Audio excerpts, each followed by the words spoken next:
Hello बच्चों, कैसे हो? अच्छा ही होगा। चलो बच्चों, आज जो है बच्चों लोग का जो है, इससे पहले मेरे चैनल पर देखा होगा कि बच्चों लोग का जो है कन्वर्सेशन क्लास, एक बच्चा दूसरे बच्चा से पूछताछ कर रहा है। कुछ बच्चा सही जवाब दे रहा है, कुछ बच्चा गलत जवाब भी दे रहा है। तो जिसका जैसा तैयारी था उस तरह से जवाब देता था। ये ऑफलाइन बच्चे है मेरा। तो जब बच्चा के बीच कुछ बच्चा तो बोला सर वहां पर जाने के बाद जो है हमको डर लगने लगा, सवाल ही भूल जाते थे या जवाब ही भूल जाते थे। ये होता है, ऐसा होता है, किसी के भी साथ हो सकता है कि जब माइक के सामने या किसी कैमरे के सामने आने के बाद जो है ना परेशानी तो होती ही है। तो इससे घबराने की कोई आवश्यकता नहीं है। इसे अपनी मेहनत जारी रखो, हौसला बुलंद रखो और तुम्हारा बुलंद हौसला ही तुम्हारा अच्छा रिजल्ट साबित करेगा। तो मैं उम्मीद करता हूं कि आगे की तैयारी अच्छे रणनीति से करने से रिजल्ट अच्छा ही होगा। ये विगत मैं 8-10 वर्षों से पढ़ा रहा हूं, तो इसमें पता है प्रत्येक वर्ष अच्छा ही रिजल्ट आया है। बशर्ते कि मैं ऑनलाइन कभी नहीं आया हूं, सोशल मीडिया से कभी नहीं जुड़ा हूं, उतना कम सम ही रहा है सोशल मीडिया से मेरा संपर्क। क्या कि हमको ये सब चीज सोशल मीडिया चलाने के लिए उतना सोशल मीडिया पर उतना एक्टिव हम नहीं रह पाते, क्या कि इसके बारे में उतना जानकारी है नहीं। ये बच्चे का प्यार था कि नहीं सर आप भी आइए, तो आए। तो आज की क्लास जो है हम खुद बच्चे से पूछताछ करेंगे और वो बच्चे अपना जवाब देंगे, किस तरह से उसका परफॉर्मेंस है, किस तरह का तैयारी है। इससे होगा क्या कि बच्चे का अभिभावक गार्जियन जो भी होंगे देखेंगे तो बच्चे का तैयारी देखकर पता कर लेंगे कि मेरा बच्चा पढ़ने वहां पर जा रहा है तो कितना पानी में है, किस तरह से तैयारी कर रहा है। ये गार्जियन को भी अनुभव हो जाएगा। नहीं तो ऐसे होता है कि बच्चे जा रहा है, सिर्फ किताब उठाया जा रहा है, आ रहा है, बच्चा पढ़ रहा है कि नहीं पढ़ रहा है। जब एग्जाम का समय आता है तो रात दिन एक करता, भी एग्जाम का समय बहुत सा दिन है, अभी बाकी है।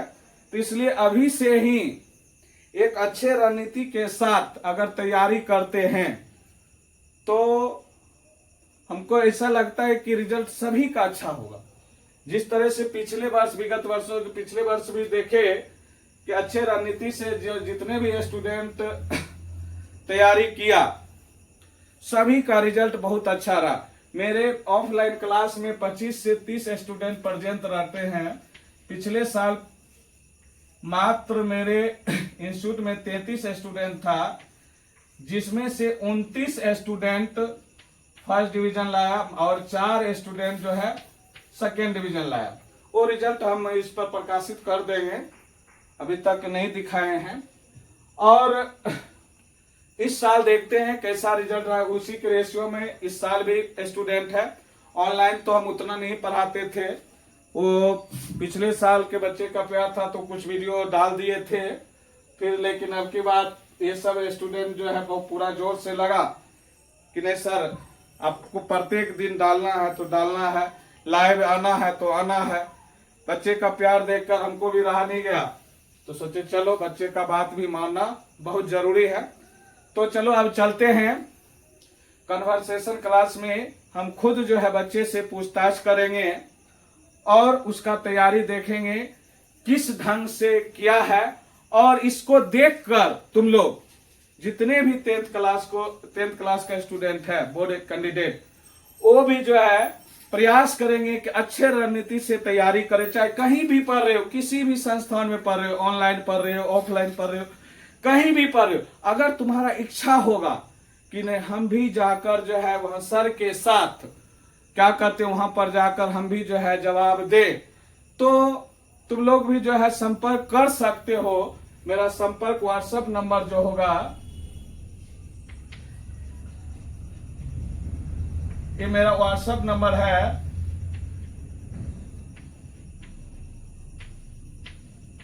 इस पर सिर्फ व्हाट्सएप ही कर सकते हो मैसेज, कॉल नहीं लगेगा। और इस पर तुम लोग मैसेज कर सकते हो कि हम भी कहीं किसी संस्थान में पढ़ रहा, उससे हमको कोई मतलब नहीं है।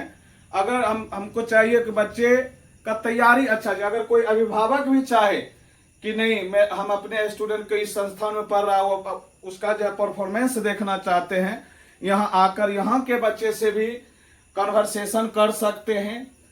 इससे हमको ये तकलीफ कभी नहीं होगा कि नहीं मेरा बच्चा जवाब कम देगा या ज्यादा देगा, इससे कोई मतलब ये बच्चा कहीं का भी हो उसका तैयारी अच्छा होना चाहिए, कि ये नहीं कि उसका पूछताछ भी होना चाहिए, घर में भी पूछताछ होनी चाहिए अभिभावक के द्वारा।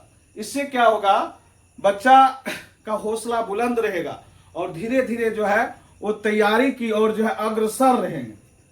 तो ये इस व्हाट्सएप नंबर पर जो है कॉल नहीं करना है, इस व्हाट्सएप नंबर पर जो है सिर्फ मैसेज करना है कि अपना पता और जो है अपना डेट दे सकते हो कि सर हम फलाना डेट में आएंगे, क्या हम लोग का कन्वर्सेशन हो सकता है। तो हम खुद व्हाट्सएप के माध्यम से ही तुम लोग को जवाब दे देंगे कि हाँ कब आना है, कितने बजे आना है, ये सारे चीज जो है हम बता देंगे। और उस समय अगर अभिभावक के साथ आते हैं तो और अच्छी बात है। तो इससे क्या होगा, अंधकार दूर हो जाएगा। तो चलो अब स्टार्ट करते हैं। आओ शुरू करते हैं, बैठो,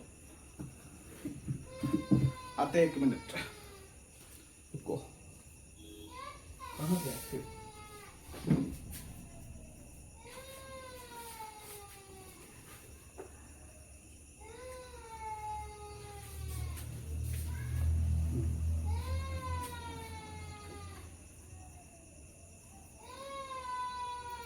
चलो बैठो। क्या नाम हुआ? विशाल कुमार। जोर से बोलना है। विशाल कुमार। चलो विशाल, बताना है, जवाब देना है। हमको पहचानते हो? Yes sir. पढ़े हो हमसे? Yes sir. हाँ, जी सर। क्लास यहीं करते हो कि कहीं और करते हो क्लास? यहीं। हाँ, यहीं सर। तो चलो जवाब देना है। तुमसे हम पूछ रहे हैं केमिस्ट्री में सवाल। केमिस्ट्री में पहला यूनिट का क्या नाम है? रासायनिक अभिक्रियाएं। रासायनिक अभिक्रिया। और समीकरण। चलो हम बताना है तुमको, रासायनिक अभिक्रिया क्या होता है? जब कोई अकेला या जोर से बोलना। जब कोई अकेले या किसी अन्य पदार्थ से संयोग कर भिन्न गुण वाले एक या एक से अधिक पदार्थ का निर्माण करते हैं, उसे ही रासायनिक अभिक्रिया कहते हैं। अच्छा, इसमें रासायनिक अभिक्रिया में भाग लेने वाले पदार्थ कौन होता है? अभिकारक, और अभिकारक में ही रासायनिक परिवर्तन होता है। अच्छा, ये बता सकते हो प्रतिफल क्या होता है? रासायनिक अभिक्रिया के फलस्वरूप जो पदार्थ बनता है उसे प्रतिफल कहते हैं। अच्छा, रासायनिक समीकरण क्या होता है? किसी भी रासायनिक अभिक्रिया को उनके संकेतों या किसी भी रासायनिक अभिक्रिया के उत्पाद और प्रतिफल को, उत्पाद या प्रतिफल एवं अभिकारक को उनके संकेतों या सूत्रों के द्वारा संक्षिप्त निरूपण ही रासायनिक समीकरण कहलाता है। चलो बहुत अच्छी बात है। अच्छा, ये बताओ कि रासायनिक अभिक्रिया में जो है दहन क्या होता है? दहन है ना? दहन क्या होता है? कोई भी दहन क्रिया ऑक्सीजन के उपस्थिति में होता है। यदि हम किसी पदार्थ का दहन करते हैं तो उसमें प्रकाश और उष्मा उत्सर्जित होता है उत्पाद के साथ साथ। ठीक। और दहन मोमबत्ती के दहन के बनावट 3 होते हैं। अभी वो पूछे कहाँ तुमसे? वो तो मोमबत्ती का ज्वाला होता है। अच्छा, ये बता, क्या दहन की क्रिया ऑक्सीजन के उपस्थिति में ही होती है? नो सर, क्लोरीन के भी उपस्थिति में होता है और नाइट्रोजन के भी उपस्थिति में होता है, लेकिन अधिकतर होता है ऑक्सीजन की उपस्थिति में। अच्छा, ऑक्सीजन दहन की क्रिया में ऑक्सीजन क्या काम करता है? क्या होता है ऑक्सीजन को? क्यों दहन के अकॉर्डिंग अगर उसको सोचे तो उसको क्या बोलेंगे? ऑक्सीजन को ऑक्सीजन क्या करता है? किसी पदार्थ को जलाता है, जलाता है। अच्छा, ये बता कोई भी पदार्थ ऑक्सीजन की उपस्थिति में रहता है। अच्छा ये बताओ, दहन के लिए कुछ शर्त भी है क्या? ये सर, दहन के लिए दहन के पोषक हम्म। और दहनशील पदार्थ की उपस्थिति और ज्वलनशील पदार्थ की उपस्थिति, अच्छा क्या वो शर्त है इसमें? 3 है। अगर उसमें से कोई एक शर्त को हटा दिया जाए, उसको खारिज कर दिया जाए, तो नहीं होगा दहन। क्या दहन हो सकता है? कभी नहीं, ये तीनों रहना चाहिए दहन के लिए। अच्छा चलो ये बताओ, तुमसे कुछ सूत्र पूछ सकते हैं? ये सर, कैल्शियम कार्बोनेट का नाम सुना है? कैल्शियम कार्बोनेट संगमरमर होता है इसका, CaCO3। CaCO3 3 होता है। और क्या कहते हैं, सोडियम क्लोराइड का नाम सुना है? सोडियम क्लोराइड, हाँ। NaCl, ये एक नाम भी होता है। अच्छा इस अभिक्रिया में जो है बहुत सारा अभिक्रिया होता है, हम उसमें से कुछ अभिक्रिया के बारे में पूछ सकते हैं? Yes sir. कोई दिक्कत हुई? No sir. चलो बताओ, तुमको बोलना है विस्थापन अभिक्रिया क्या होता है? विस्थापन अभिक्रिया एक ऐसी अभिक्रिया होती है जिसमें अधिक क्रियाशील तत्व यौगिक में उपस्थित कम क्रियाशील तत्व को विस्थापित कर देते हैं और खुद उसमें जुड़ जाते हैं, तो उसे विस्थापन अभिक्रिया कहते हैं। सर एग्जांपल इसका दे दें। नहीं बस हो गया, वो एग्जाम्पल समझ गए, कुछ तैयारी के अनुसार ही पता चल जाता है। अच्छा ये बताओ, इसमें कुछ विस्थापन का और भी कुछ पार्ट है? विस्थापन का? हाँ सर होता है, जैसे कि उभय विस्थापन। हाँ, उभय विस्थापन। उभय विस्थापन किसको कहते हैं?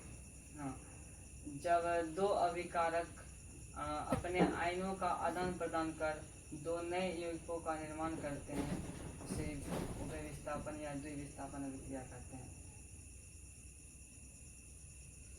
चलो अच्छा है, क्या दूसरा यूनिट से पूछ सकते हैं? आप पूछ सकते हैं। हाँ? पूछ सकते हैं। अच्छा LPG का नाम सुना है? LPG है सर, लिक्विड पेट्रोलियम गैस। या अच्छा LPG का क्या काम होता है? LPG क्या होता है? LPG या ब्यूटेन प्रोपेन इथेन का मिश्रण होता है। इसका मुख्य अवयव ब्यूटेन होता है। ब्यूटेन का सूत्र होता है C4H10 होता है। ये तीनों गैस तीव्रता से जलकर पर्याप्त मात्रा में ऊष्मा उत्पन्न करते हैं। और अच्छा एक चीज बताओ, इसमें दूसरा यूनिट में शायद अम्ल, क्षार और लवण होता है। अम्ल क्या होता है? आर्हेनियस के अनुसार बताए सर। जिसके अनुसार हम अम्ल के बारे में पूछ रहे हैं, तुमको बताना है। अम्ल वह पदार्थ है जो जल में घुलकर हाइड्रोजन आयन देता है, उसे अम्ल कहते हैं। और हाँ, अम्ल जल में हाइड्रोजन आयन स्वतंत्र रूप में नहीं देते, या जल के अणु से H2O से अभिक्रिया कर हाइड्रोनियम आयन बना देते हैं। अच्छा ये चीज बताओ, अम्ल का pH मान क्या हो सकता है? अम्ल का pH मान 7 से कम होता है। और 7 से अधिक अगर हो जाए तो 7 से अधिक हो जाए क्षारीय हो जाएगा वो, और 7 रहेगा तो उदासीन।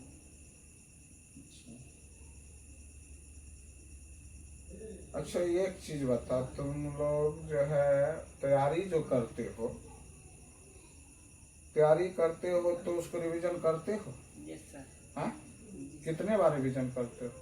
सर एक बार जैसे कि पढ़ लिए फर्स्ट चैप्टर केमिस्ट्री का NCERT, उसके बाद फिर भारतीय वन का पढ़ते हैं। ऐसा तो नहीं कि तुम जो है रट का जवाब दे रहा है? सर आप बोलिए कि इसको साबित करने के लिए कर। अच्छा बोलेंगे, अभी है समय, बोलेंगे, वो भी होगा। तो चलो ये बताओ, तुम ब्लीचिंग पाउडर का नाम सुना हो? सर ब्लीचिंग पाउडर का जो होता है रासायनिक सूत्र क्या होता है? कैल्शियम ऑक्सीक्लोराइड होता है। रासायनिक सूत्र पूछे हम, नाम उसका रासायनिक नाम नहीं पूछे। रासायनिक सूत्र मिस्टेक हो गया, CaOCl2। और प्लास्टर ऑफ पेरिस का नाम सुना है? Yes sir. उसका सूत्र क्या होता है? CaSO4 × 12H2O। अच्छा इसका रासायनिक नाम अगर पूछे तो?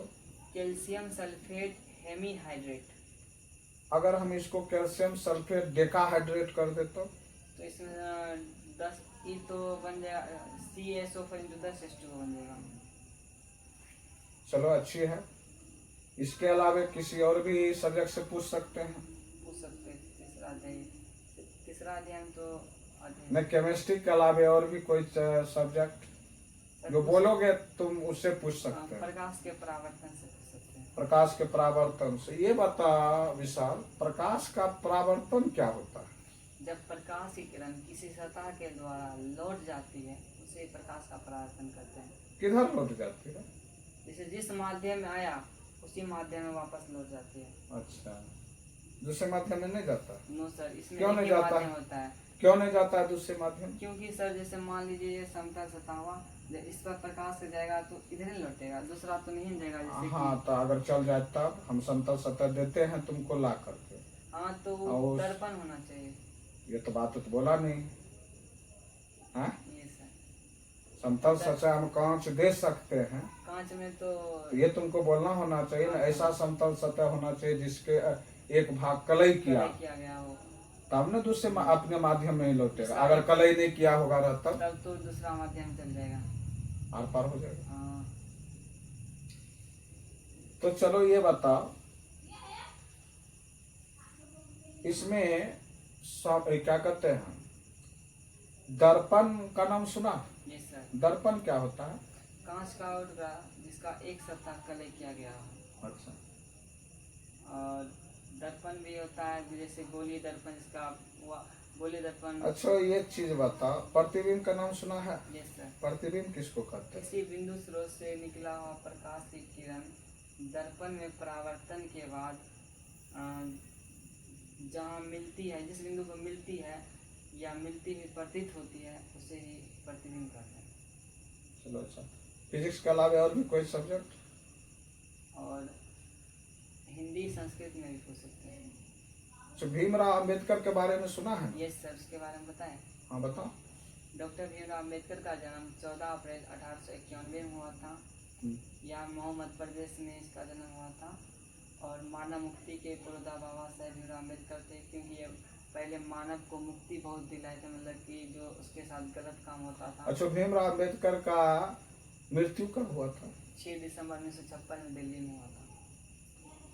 अच्छा, भीमराव अंबेडकर जो तुम्हारे सब्जेक्ट में तुम्हारे सिलेबस में दिया गया, उस शीर्षक का, उसका जो लेखक है उस शीर्षक का क्या नाम है? जो इसको लिखे हैं, हाँ, मतलब उस शीर्षक का क्या नाम? भीमराव अंबेडकर जो तुम्हारे सिलेबस में दिया गया शीर्षक, मतलब जो भीमराव अंबेडकर जो कहने का मतलब इसका लेखक बना, भीमराव अंबेडकर ही लेखक है।